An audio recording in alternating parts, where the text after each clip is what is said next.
Facebook ইউটিউবে যারা কাজ করে তাদের শুধু একটা প্রশ্ন যে আমাদের ভিডিওগুলো কেন ভাইরাল হয় না বা ভিউজ আসে না।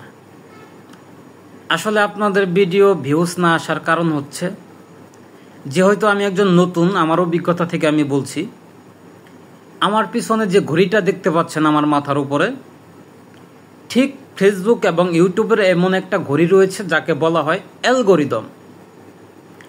আপনি যদি একটা ভিডিও আপলোড দেন, শর্টস ভিডিও, সেটা যদি 30 সেকেন্ডের হয়, ধরেন আমি সেই ভিডিওটা 25 সেকেন্ড দেখেছি, দেখার পরে স্ক্রল করেছি, আমার মতো আরও অনেক মানুষ, 5-6 জন মানুষ 25 সেকেন্ড দেখার পরে সেটাকে স্ক্রল করেছি। তখন সেই ঘড়িটা, আমার পিছনে যে ঘড়িটা দেখতে পাচ্ছেন, সেই ফেসবুক ইউটিউবের অ্যালগরিদম বুঝতে পারবে যে আপনার ভিডিওটা পাবলিক প্লেসে গ্রহণযোগ্য এবং মানুষ পছন্দ করতেছে। তখন সেই ঘড়িটা, ওই অ্যালগরিদম আরও মানুষের কাছে আপনার ভিডিওটা সাজেস্ট করবে দেখার জন্য, তাদের কাছে পাঠাবে। আর আপনার ভিডিও ভিউ হয় না।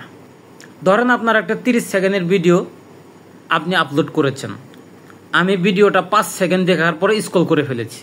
আমার মতো আরও 3-4 জন ব্যক্তি প্রথম যাদের কাছে আপনার ভিডিওটা পৌঁছিয়েছে, তারাই আপনার ভিডিওটা 5 সেকেন্ড করে দেখে স্ক্রল করেছে। এখন সেই পিছনের যে ঘড়িটা দেখতে পাচ্ছেন, যাকে অ্যালগরিদম বলা হয়, সেই অ্যালগরিদম বুঝতে পারে যে এটা পাবলিক প্লেসে এই ভিডিওটা গ্রহণযোগ্য হচ্ছে না এবং এই ভিডিওটা মানুষ পছন্দ করতেছে না।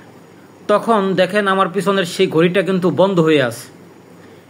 তেমন সেই আপনার ফেসবুক ইউটিউবের যে অ্যালগরিদম আছে, আপনার ভিডিওটাকে তারা থামিয়ে ফেলে, বন্ধ করে দেয়, যে এটা আর কারো কাছে সাজেস্ট করে না তারা, কারণ আপনার ভিডিও পাবলিক প্লেসে গ্রহণযোগ্য না। তাই বেশি বেশি চেষ্টা করবেন আকর্ষণীয় ভিডিও দেওয়ার জন্য এবং ভালো ভিডিও দেওয়ার জন্য, যাতে মানুষ আকৃষ্ট হয় আপনার ভিডিও দেখার জন্য। এটা আমার কথা না, এটা ফেসবুক এবং ইউটিউবের কথা।